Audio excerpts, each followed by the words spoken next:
Olá! Hoje a gente vai mergulhar num tema complexo, viu? Vamos analisar como o sistema capitalista, especialmente ali a partir dos anos 90, foi moldando a educação escolar aqui no Brasil.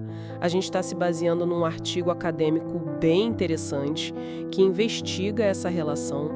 A ideia é entender as conexões principais, sabe? E as consequências disso, principalmente para a classe trabalhadora e o acesso ao conhecimento.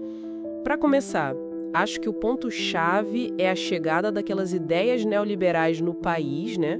E como isso começou a direcionar o propósito da educação, alinhando mais com o que o mercado pedia. Então vamos analisar isso. A década de 90 é mesmo fundamental. Foi um período assim muito marcado pela ascensão do neoliberalismo, né? Com governos como Collor, Itamar Franco, FHC, implementando aquelas políticas de Estado mínimo, privatizações, abertura comercial. Exato. E por que isso é relevante para a educação? Bom, essas políticas elas prepararam o terreno para uma lógica diferente, né? O plano real mesmo, ele estava dentro desse contexto maior, de buscar uma inserção financeira internacional. E aí, como o artigo aponta, citando o Frigoto, a visão que foi ganhando força era essa de reduzir a sociedade a consumidores, sabe? E educação, bom, ela passou a ser vista mais como um serviço, quase uma mercadoria, e menos como aquele direito social universal que o Estado deveria garantir para todo mundo. Ah, interessante. E como é que isso se traduziu lá na ponta, nas escolas mesmo? A gente viu crescer muito as tais parcerias público-privadas, as PPPs, foi isso? Sim, as PPPs se tornaram assim, bem centrais na discussão e na prática. Segundo essa análise do Frigoto, em vez de fortalecer o fundo público para garantir políticas universais, o Estado começou a focar mais em ações pontuais, muitas vezes justamente em parceria com o setor privado. Exemplos disso, olha, o ProUni, que é um programa super conhecido de bolsas, né? Ele acaba consolidando essa parceria no ensino superior. Outro ponto é a transformação dos antigos Cefetes em institutos federais, os IFETs.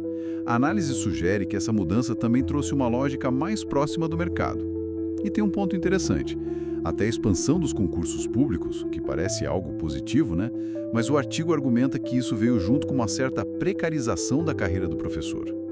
E aquele compromisso Todos pela Educação, lá de 2007, é citado como algo bem simbólico, sabe? Porque formalizou essa colaboração com entidades privadas e, na visão crítica do artigo, acabou diminuindo o espaço do Estado.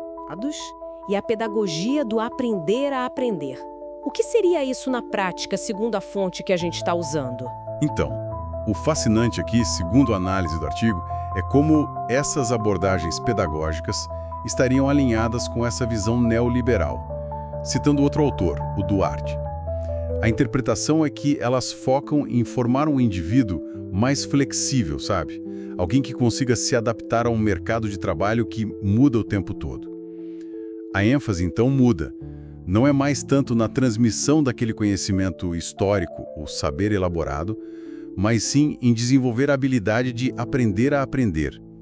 E esse aprender a aprender muitas vezes estaria ligado às necessidades mais imediatas do capital, entende?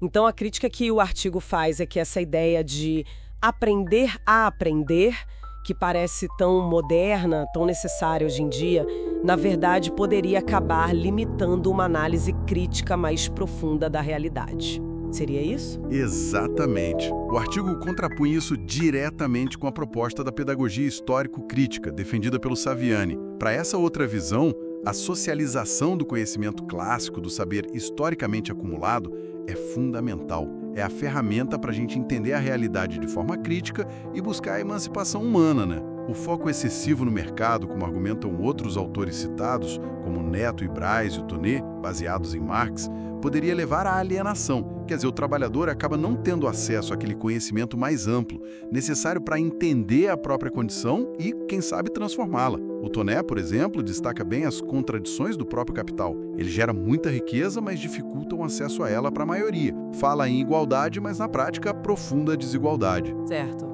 E aí, quando a gente chega no governo Lula, a partir de 2003, existia uma expectativa grande de mudança, de romper com esse modelo neoliberal. O artigo até reconhece alguns avanços, né?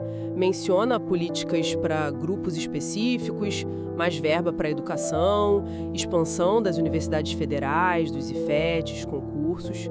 Como a análise interpreta esse período? Olha, o artigo analisa esse período também de forma bastante crítica, novamente se apoiando bastante no Frigoto. Ele argumenta que, apesar dessas ações serem importantes, sem dúvida, elas muitas vezes mantiveram a lógica das parcerias público-privadas. Não houve uma ruptura fundamental com aquele modelo focado no mercado, sabe?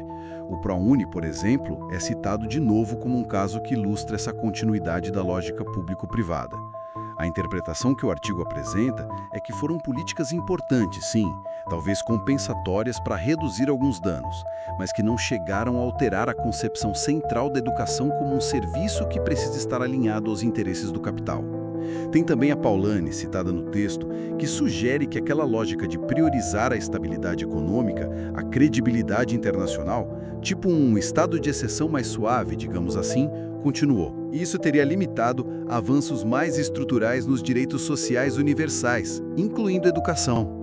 Então, para a gente resumir a perspectiva apresentada no artigo, a análise sugere que existe uma conexão forte entre as políticas neoliberais lá dos anos 90 e uma transformação na educação escolar aqui no Brasil.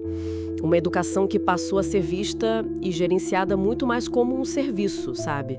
Alinhada às demandas do mercado e talvez se distanciando um pouco da ideia de ser um direito social fundamental para a formação crítica, para a formação humana das pessoas. Se por um lado a pedagogia dominante, essa do aprender a aprender, visa mais a adaptação ao sistema, segundo essa análise crítica, e por outro, a pedagogia histórico-crítica busca a emancipação, o entendimento profundo da realidade através do conhecimento, fica a pergunta: que caminhos, que formas de mobilização, seja na academia, nas escolas, nos movimentos sociais, poderiam realmente fortalecer uma educação diferente? Uma educação que capacite as pessoas a entender criticamente e talvez buscar superar essas contradições sociais que a lógica do capital impõe, como o artigo discute. É algo para a gente continuar refletindo.